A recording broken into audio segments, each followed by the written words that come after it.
In 2007, if you would have told me I would become the provost, I would have said no. It's not possible.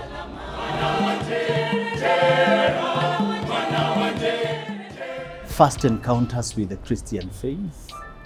My parents, both of them are Christians, and especially my mom, who was born again or got born again early in life, and she mentored me and my two brothers and one sister into the faith early enough. I remember with a lot of joy or great memories acting or doing skits within the church or in the church during special occasions. So like during the triumphal entry in Jerusalem during the Easter times, I was the one who would ride on the donkey, and I would sit on other boys who would take the role of a donkey. Later on, I grew up out of the Sunday school to the youth ministry, still taking a leading role. Was the chairman for about 3 years as the chair of the youth ministry in our local church, that is ACK St. Paul's, Munyudha. And it was during that time that the elders of the church started telling me, you have something. But I thank one who is now late, the late lay canon John Mwangi, who specifically called me and said, I think you're called to be a minister. 2004, 10 years after high school, that is when I enrolled in a Bible school, that is St. Paul's Theological College, Kapsabet.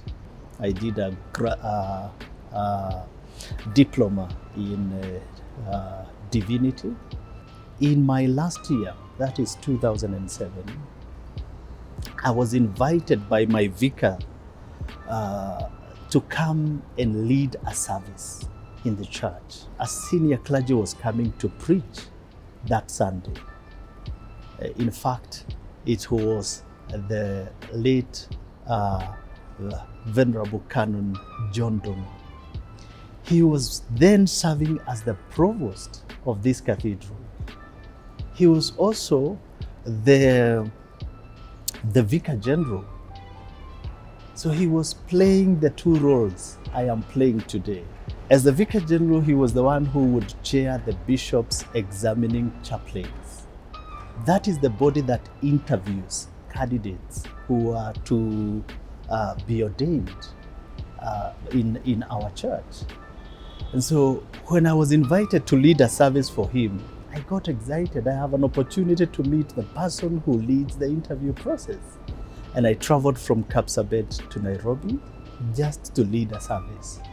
I thank God for that inspiration, because when he came in and I led the service for him in the presence of my vicar, he saw my potential. And immediately after the service, he actually asked the vicar, where has this young man been? What is he doing? And he said to me, you have to write your application letter today.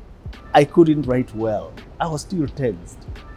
By then, by God's grace, I had met now my wife, but we were not married. She was just a friend. I literally asked her to do the fine copy for me. The handwriting that I presented to the bishop's office was by her. My hands were sweating and everything, but she wrote it nicely for me.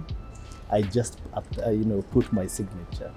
And that's how I started now my application process for ordination. The interviews were conducted in the month of July. We were invited 14 of us, but they were looking for about 6 only. I was so blessed. I thank God that I was, picked out of the 14 and given an opportunity. So the same year, July, I went for the pre-ordination retreat. And in August, by God's grace, I was made a deacon, then posted to St. Elizabeth, Kahawa West. And that's a church I remember very, very fondly, because I had an opportunity both to minister, and it is that church that supported me as I prepared to get married. 2009, the bishop appointed me to be a deacon in church. He gave me a parish when I was still a deacon and posted me to ACK Maridadi, on 1st of June. That's a date that is so remarkable for me, 1st of June 2009. And I served that congregation for 7 good years. After 7 years there, now we were in the tenure of our second bishop, our current bishop, the Right Reverend Joel Waweru. He appointed me the vicar of ACK St. Anne's Mwiki. And so I went there with all the problems that were there, and I embarked on a journey to serve that church. But then, hey, the surprise came.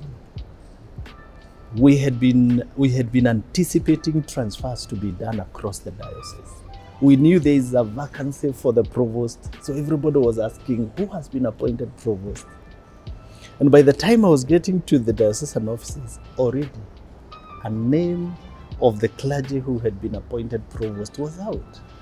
So for me, I was sure there is a provost in place. But surprisingly, when I got into the office of the PA of the bishop, I'm handed a letter.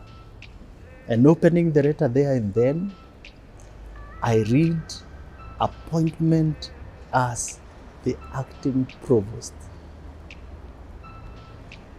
I felt like this is a big mistake. This does not belong to me. I felt like one who does not have even the capacity to handle what I'm being asked to handle. I remember with a lot of honor the late Canon John Dungu, who actually was like the one who did my recommendation to priesthood. When I came in June 2018, I reported on the 2nd of June. One of the assignments I was given was to think whether we can celebrate 100 years since the inception of this church. In 2020, we made a decision we shall celebrate centenary in 2023. We picked that date because St. Stephen's was planted in 1903 along Jackson Road. By then it was called Jackson Road in town. Today is Parliament Road. And in 1923 June, they started constructing a permanent building in town, and a foundation stone was laid. That foundation stone is now here with us. St. Stephen's is renowned for, great choirs over the years. St. Stephen's was also known as the largest church by then. In fact, in the 1950s, it had been declared the largest cathedral or church in East and Central Africa. St. Stephen's had been known because of issues of labor movement, and a lot of functions were happening here towards the labor movement activities. I am really looking forward for the centenary celebration. Basically, it will be 123 years precisely as we mark it on the 30th of July.